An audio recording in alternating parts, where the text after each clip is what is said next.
Hello friends, welcome to SuccessLoka YouTube channel. ನಾನು ಈ ವಿಡಿಯೋದಲ್ಲಿ ನಿಮಗೆ ನೀವು ಈ 5 ಮಿಸ್ಟೇಕ್ಸ್ ಮಾಡಿದ್ರೆ ನಿಮ್ಮ ಲೈಫಲ್ಲಿ, ನೀವೇನಾದರೂ ನಿಮ್ಮ ಜೀವನದಲ್ಲಿ ಈ 5 ಮಿಸ್ಟೇಕ್ಸ್ ಮಾಡಿದ್ರೆ ನೀವು ಖಂಡಿತವಾಗಿ ನಿಮ್ಮ ಜೀವನದಲ್ಲಿ ಬರ್ಬಾದಾಗ್ಬಿಡ್ತೀರಾ ಮತ್ತು ಫೈನಾನ್ಷಿಯಲಿ ಖಂಡಿತವಾಗಿ ಪಾಪರಾಗ್ಬಿಡ್ತೀರಾ.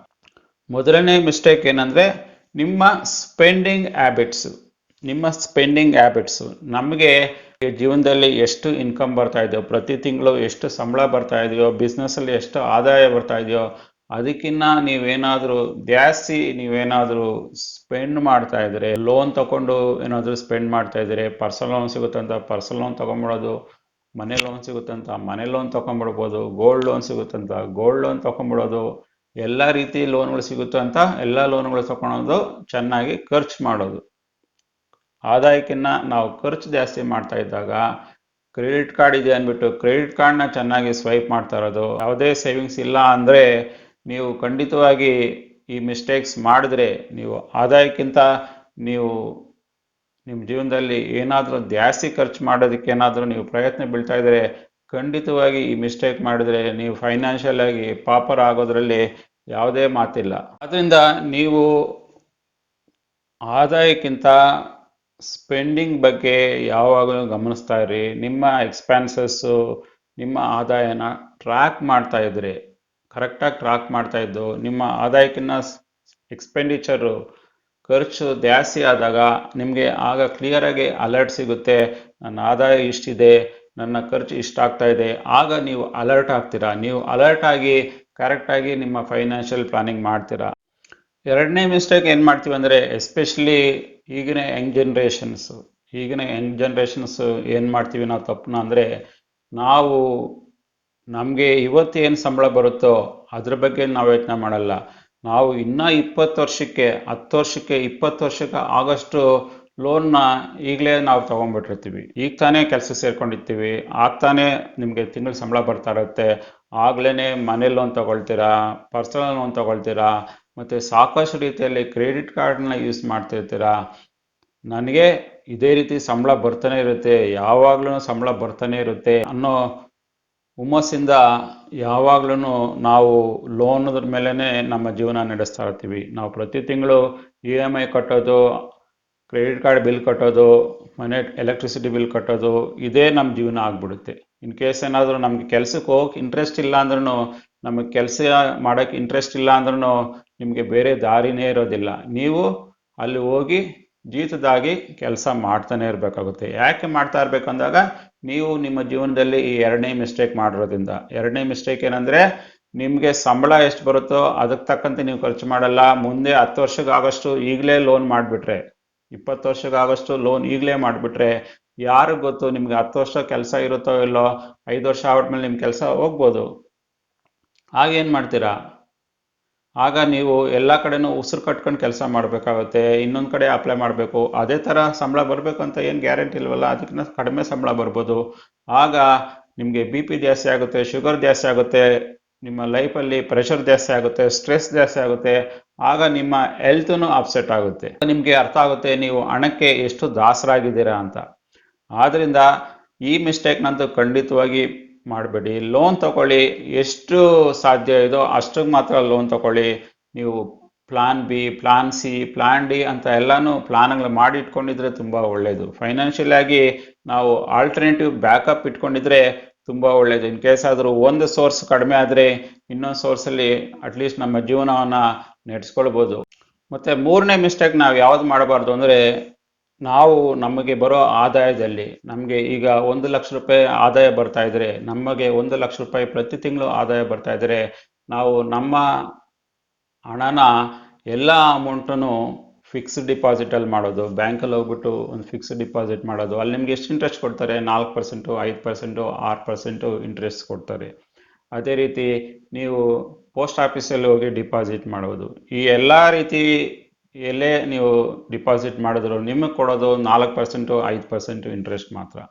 ನೀವು ಆ ಥರ ಏನಾದರೂ ತಪ್ಪು ಮಾಡಿದರೆ, ಯಾಕಂದರೆ ಇಲ್ಲಿ ನಿಮಗೆ ಬಡ್ಡಿ ಕಡಿಮೆ ಬರುತ್ತೆ, ಮತ್ತು ನೀವು ಏನು ಸೇವಿಂಗ್ಸ್ ಮಾಡ್ತೀರೋ, ಈ ಫಿಕ್ಸ್ಡ್ ಡಿಪಾಸಿಟಿಂದ ನೀವು ಏನು ಸೇವಿಂಗ್ಸ್ ಮಾಡಿರ್ತೀರೋ ನೀವು ಅದೇ ದುಡ್ಡನ್ನ 10 ವರ್ಷ ಆದ್ಮೇಲೆ ಅದೇ ದುಡ್ಡನ್ನ ನೀವು ಹೋಗಿ ಏನಾದರೂ ಒಂದು ಬೈ ಮಾಡಬೇಕು, ಏನಾದರೂ ತಗೊಳ್ಬೇಕು ಅಂದರೆ ಖಂಡಿತವಾಗಿ ನೀವೇನು ತಗೊಳೋದಕ್ಕಾಗಲ್ಲ. ಯಾಕಂದರೆ ಹಣದ ಮೌಲ್ಯ ತುಂಬ ಕಡಿಮೆ ಆಗಿಬಿಟ್ಟಿರುತ್ತೆ. ಯಾಕಂದರೆ ಇನ್ಫ್ಲೇಷನ್ನು ಎವ್ರಿ ವರ್ಷ 4%, 5% ಇದ್ದೇ ಇರುತ್ತೆ.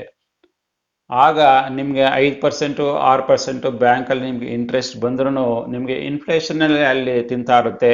ಆಗ ನಿಮ್ಮ ಹಣ ಜಾಸ್ತಿ ಆಗೇ ಇರೋದಿಲ್ಲ. ನಿಮ್ಮ ಹಣ ಜಾಸ್ತಿ ಆಗೋದಿಲ್ಲ ಅಂದಾಗ ನೀವು ಅಲ್ಲಿ ಫಿಕ್ಸ್ಡ್ ಡಿಪಾಸಿಟ್ ಮಾಡಿದ್ರೆ ಏನು ಅನುಕೂಲ ಇಲ್ಲ. ಆದ್ರಿಂದ ನೀವು ಖಂಡಿತವಾಗಿ ಈ ರೀತಿ ಅಂತ ಮಿಸ್ಟೇಕ್ ಮಾಡಕ್ ಹೋಗಬೇಡಿ. ನೀವು ಒಳ್ಳೆ ರೀತಿಯಲ್ಲಿ ಒಳ್ಳೆ ಪ್ಲೇಸಲ್ಲಿ ಒಳ್ಳೆ ಥರ ನೀವು ಇನ್ವೆಸ್ಟ್ಮೆಂಟ್ ಮಾಡಬೇಕು. ನಿಮ್ಮಲ್ಲಿರೋ ಹಣನ ಎಲ್ಲ ರೀತಿ ಡೈವರ್ಸಿಫೈಡ್ ಮಾಡಿ, ಒಳ್ಳೆ ರೀತಿ ಡೈವರ್ಸಿಫೈ ಮಾಡಿ, ಸ್ವಲ್ಪ ಮೊತ್ತದ ಹಣನ ಡಿಪಾಸಿಟಲ್ಲಿ ಇಡಿ, ಸ್ವಲ್ಪನ ಮ್ಯೂಚುವಲ್ ಫಂಡ್ಸಲ್ಲಿ ಇಡಿ, ಸ್ವಲ್ಪ ಮನಿನ ಸ್ಟಾಕ್ ಮಾರ್ಕೆಟಲ್ಲಿ ಇಡಿ, ಸ್ವಲ್ಪ ಮನಿನ ಗೋಲ್ಡಲ್ಲಿ ಹಾಕಿ, ಸ್ವಲ್ಪ ಇನ್ವೆಸ್ಟ್ಮೆಂಟ್ನ ರಿಯಲ್ ಎಸ್ಟೇಟಲ್ಲಿ ಹಾಕಿ. ಈ ಥರ ನೀವು ಇನ್ವೆಸ್ಟ್ಮೆಂಟ್ ಮಾಡಿದಾಗ ನಿಮ್ಮ ಹಣ ಎಲ್ಲ ಏರಿಯಾಗಳಲ್ಲೂ ಡೈವರ್ಸಿಫೈಡ್ ಆಗುತ್ತೆ.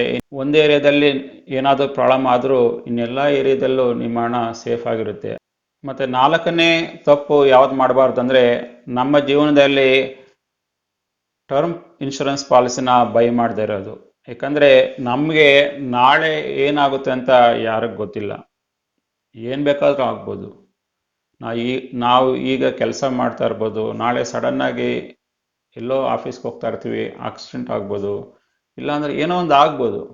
ಆಗ ನಿಮ್ಮನ್ನೇ ನಂಬ್ಕೊಂಡಿರೋ ಫ್ಯಾಮ್ಲಿ ಅವರ ಕತೆ ಏನು, ನಿಮ್ಮನ್ನೇ ನಂಬ್ಕೊಂಡಿರೋ ಫ್ಯಾಮ್ಲಿ ಕತೆ ಏನು, ಅವರ ಜೀವನ ಏನು ಅನ್ನೋದೆಲ್ಲ ನೀವು ಅರ್ಥ ಮಾಡ್ಕೊಳ್ಬೇಕು. ಆದ್ರಿಂದ ನೀವು ಇನ್ ಕೇಸ್ ಏನಾದರೂ ಆ ಥರ ಏನಾದರೂ ಹೆಚ್ಚು ಕಮ್ಮಿ ಆಗ್ಬಿಟ್ಟು ನಿಮಗೆ ಪರ್ಮನೆಂಟ್ ಡಿಸಬಿಲಿಟಿ ಆಗೋದು, ಇಲ್ಲಾಂದ್ರೆ ಯಾವುದಾದ್ರೊಂದು ಕ್ರಿಟಿಕಲ್ ಇಲ್ನೆಸ್ ಬರೋದು, ಆಗ ನೀವು ಕೆಲಸನೇ ಮಾಡೋಕ್ಕಾಗಲ್ಲ ಅಂದಾಗ ನಿಮ್ಮ ಪರಿಸ್ಥಿತಿ ನೀವು ಅರ್ಥ ಮಾಡ್ಕೊಳ್ಬೇಕಾಗುತ್ತೆ. ಮತ್ತು ನಿಮ್ಮ ಪರಿಸ್ಥಿತಿ ಮತ್ತು ನಿಮ್ಮ ಫ್ಯಾಮಿಲಿ ಪರಿಸ್ಥಿತಿನೂ ನೀವು ಅರ್ಥ ಮಾಡ್ಕೊಳ್ಬೇಕಾಗುತ್ತೆ. ಆದ್ರಿಂದ ನೀವು ಒಂದು ಟರ್ಮ್ ಇನ್ಶೂರೆನ್ಸ್ನ ಕಡಿಮೆ ಪ್ರೀಮಿಯಮಲ್ಲಿ ನಿಮ್ಮ ದೊಡ್ಡ ಮೊತ್ತದ ಹಣವನ್ನು ಈಸಿಯಾಗಿ ನೀವು ಇನ್ಶೂರೆನ್ಸಿಂದ ಪಡ್ಕೊಳ್ಬೋದು. ಇನ್ ಕೇಸ್ ಏನಾದರೂ ನಿಮ್ಗೇನಾದರೂ ನಾಳೆ ಏನಾದರೂ ಆದರೆ ನಿಮ್ಮ ಫ್ಯಾಮಿಲಿಗೆ ಅದರಿಂದ ಸಾಕಷ್ಟು ರೀತಿಯಲ್ಲಿ ಬೆನಿಫಿಟ್ ಸಿಗುತ್ತೆ. ಇಲ್ಲ ಅಂದರೆ ನಿಮ್ಮ ಫ್ಯಾಮಿಲಿಯವರು ನೀವು ಇದುವರೆಗೂ ಎಷ್ಟು ಸೇವ್ ಮಾಡಿರ್ತೀರ, ಎಷ್ಟು ದುಡ್ಡಿರ್ತೀರ, ಅದನ್ನು ಯಾವುದನ್ನು ಎಂಜಾಯ್ ಮಾಡೋದಕ್ಕಾಗೋದಿಲ್ಲ. ಯಾಕಂದರೆ ಏನಾದರೂ ಪ್ರಾಬ್ಲಮ್ ಆದರೆ ನಿಮ್ಮಲ್ಲಿರೋ ಎಲ್ಲ ಸೇವಿಂಗ್ಸ್ನು ಎಲ್ಲ ಹೋಗಿ ಇನ್ ಕೇಸ್ ನೀವು ಉಳ್ಕೊಳ್ಳಿಲ್ಲ ಅಂದರೆ ಆಗ ನಿಮ್ಮ ಫ್ಯಾಮಿಲಿ ಕತೆ ನೀವು ಅರ್ಥ ಮಾಡ್ಕೊಳ್ಬೇಕು. ನಿಮ್ಮ ಫ್ಯಾಮಿಲಿ ಕಂಪ್ಲೀಟಾಗಿ ಫೈನಾನ್ಷಿಯಲಿ ಪ್ರಾಬ್ಲಮಲ್ಲಿ ಸಿಕ್ಕಾಕೊಂಡ್ಬಿಡುತ್ತೆ. ಆದ್ದರಿಂದ ನೀವು ಟರ್ಮ್ ಇನ್ಶೂರೆನ್ಸ್ನ ಬೈ ಮಾಡೋದು ಖಂಡಿತವಾಗಿ ಮರಿಬೇಡಿ. ಮತ್ತು 5ನೇ ತಪ್ಪು ಎಲ್ಲರೂ ಏನು ಮಾಡ್ತೀವಿ ಅಂದರೆ, ನಾವು ಒಂದು ಹೆಲ್ತ್ ಇನ್ಶೂರೆನ್ಸ್ನ ಬೈ ಮಾಡದೇ ಇರೋದು. ನಾವೇನು ಅನ್ಕೊತೀವಿ, ನನಗಿನ್ನ ಏಜ್ ಚಿಕ್ಕದು, ನನಗೆ ಯಾವುದೇ ಕಾಯಿಲೆ ಬರೋದಿಲ್ಲ, ನಾನು ಆರೋಗ್ಯವಾಗಿದ್ದೀನಿ, ನಾನು ದಿನ ಎಕ್ಸಸೈಸ್ ಮಾಡ್ತಾ ಇದ್ದೀನಿ, ನಮ್ಮ ಕಂಪ್ನಿಯಲ್ಲಿ ಆಲ್ರೆಡಿ ಇನ್ಶೂರೆನ್ಸ್ ಕೊಡ್ತಿದ್ದಾರೆ, ನಾವ್ಯಾಕೆ ಇನ್ಶೂರೆನ್ಸ್ ತೊಗೊಳ್ಬೇಕು ಅನ್ನೋ ರೀತಿಯೆಲ್ಲನೂ ಯಾವಾಗಲೂ ಮಾತಾಡ್ತಾ ಇರ್ತೀವಿ. ನಾವು ನಮ್ಮ ಹೆಲ್ತ್ ಇನ್ಶೂರೆನ್ಸ್ ಬಗ್ಗೆ ಸಾಕಷ್ಟು ಕಾಳಜಿ ವಹಿಸೋದೇ ಇಲ್ಲ. ಅರ್ಥ ಆಯ್ತಲ್ವಾ? ನಿಮ್ಮ ಹೆಲ್ತ್ ಇನ್ಶೂರೆನ್ಸು, ನಿಮ್ಮ ಫ್ಯಾಮಿಲಿ ಹೆಲ್ತ್ ಇನ್ಶೂರೆನ್ಸ್ ಬಗ್ಗೆ ನೀವು ಕಾಳಜಿನೇ ವಹಿಸೋದಿಲ್ಲ. ನೀವು ಹೆಲ್ತ್ ಇನ್ಶೂರೆನ್ಸ್ನ ಬೈ ಮಾಡೋದೇ ಇಲ್ಲ. ಆಗ ಏನಾಗುತ್ತೆ ನೀವೇ ಅರ್ಥ ಮಾಡ್ಕೊಳ್ಳಿ. ಇನ್ ಕೇಸ್ ಏನಾದರೂ ನೀವು ಹಾಸ್ಪಿಟಲೈಸ್ ಆದರೆ, ನಿಮ್ಮ ಫ್ಯಾಮಿಲಿಯವರು ಹಾಸ್ಪಿಟಲೈಸ್ ಆಗಿದ್ರೆ, ನೀವು ಎಷ್ಟೇ ಸೇವಿಂಗ್ಸ್ ಮಾಡಿರ್ಬೋದು, ನೀವು ಒಂದು 10 ಲಕ್ಷ ರೂಪಾಯಿ ಸೇವಿಂಗ್ ಮಾಡಿದರೆ ಹಾಸ್ಪಿಟ್ಲ್ಗಳಲ್ಲಿ 10 ದಿನಕ್ಕೆ ಸಾಕಾಗೋದಿಲ್ಲ.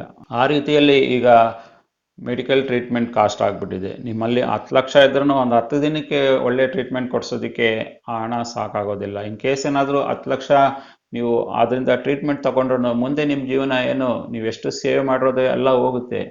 ಆದ್ದರಿಂದ ನೀವು ಒಳ್ಳೆ ರೀತಿ ಒಂದು ಹೆಲ್ತ್ ಇನ್ಶೂರೆನ್ಸ್ನ ಮಾಡಿಕೊಂಡ್ರೆ ತುಂಬ ಒಳ್ಳೆಯದು. ಕಂಪ್ನಿನೇ ಇನ್ಶೂರೆನ್ಸ್ ಮಾಡಿಸಿದ್ದಾರೆ, ನಾವು ಮತ್ತೆ ಯಾಕೆ ಇನ್ಶೂರೆನ್ಸ್ ಮಾಡಬೇಕು ಅಂದರೆ, ಇನ್ ಕೇಸ್ ಏನಾದರೂ ನಾಳೆ ಸಡನ್ನಾಗಿ ನಿಮ್ಮ ಕೆಲಸ ಹೋಯ್ತು, ಸಡನ್ನಾಗಿ ಏನೋ ಆಯಿತು ಅಂದಾಗ ನಿಮಗೆ ಇನ್ಶೂರೆನ್ಸೇ ಇರೋದಿಲ್ಲ. ಆಗ ಕಂಪ್ಲೀಟ್ ರಿಸ್ಕಲ್ಲಿ ಇರ್ತೀರ. ನೀವು ಕಂಪ್ಲೀಟ್ ರಿಸ್ಕಲ್ಲಿದ್ದಾಗ ಆ ಟೈಮಲ್ಲಿ ಏನಾದರೂ ಯಾವುದಾದ್ರೂ ಕಾಯಿಲೆ ಬರೋದು, ಏನಾದರೂ ಒಂದು ಹೆಚ್ಚು ಕಮ್ಮಿ ಆದಾಗ ನಿಮ್ಮ ಏನೆಲ್ಲ ಸೇವಿಂಗ್ಸ್ ಇರುತ್ತೆ ಅದೆಲ್ಲನೂ ಖರ್ಚಾಗ್ಬಿಡುತ್ತೆ. ಇಲ್ಲಾಂದರೆ ಸಾಲಗಾರ ಆಗಬೇಕಾಗುತ್ತೆ. ಹಣ ಇಲ್ಲ ಅಂದಾಗ 10 ಲಕ್ಷ 15 ಲಕ್ಷನೋ ಸಾಲ ಮಾಡಬೇಕಾಗುತ್ತೆ, ಟ್ರೀಟ್ಮೆಂಟ್ ಮಾಡಿಸ್ಕೊಳ್ಬೇಕಾಗುತ್ತೆ. ನಿಮಗೆ ಆಗ ನಿಮ್ಮ ಫೈನಾನ್ಷಿಯಲ್ ಕಂಡೀಷನ್ ಏನಾಗುತ್ತೆ ಅನ್ನೋದನ್ನು ನೀವು ಚೆನ್ನಾಗಿ ತಿಳ್ಕೊಳ್ಳಿ. ಆದ್ದರಿಂದ ಈ 5ನೇ ತಪ್ಪಂತೂ ಖಂಡಿತವಾಗಿ ಮಾಡಬೇಡಿ. ನೀವು ಖಂಡಿತವಾಗಿ ನೀವು ಹೆಲ್ತ್ ಇನ್ಶೂರೆನ್ಸ್ನ ಬೈ ಮಾಡಿ. ನಿಮ್ಮ ಯಾವುದೇ ಹೆಲ್ತ್ ಇಶ್ಯೂಸ್ಗೂ, ಯಾವುದೇ ಎಮರ್ಜೆನ್ಸಿ ಕಂಡೀಷನಲ್ಲೂ ಕೂಡ ನೀವು ಫೈನಾನ್ಷಿಯಲಿ ಆಗಿ ಸಕ್ಸಸ್ಫುಲ್ ಆಗಿರ್ತೀರ. ಆದ್ದರಿಂದ ನಾನು ಈ ವಿಡಿಯೋದಲ್ಲಿ ಹೇಳಿರುವ ಈ 5 ಮಿಸ್ಟೇಕ್ಸ್ನ ನೀವು ಖಂಡಿತವಾಗಿ ನಿಮ್ಮ ಜೀವನದಲ್ಲಿ ಯಾವಾಗಲೂ ಮಾಡಲೇಬೇಡಿ ಅನ್ನುವ ಮೂಲಕ ನಾನು ಈ ವಿಡಿಯೋನ ಇಲ್ಲಿಗೆ ಎಂಡ್ ಮಾಡ್ತಾ ಇದ್ದೀನಿ.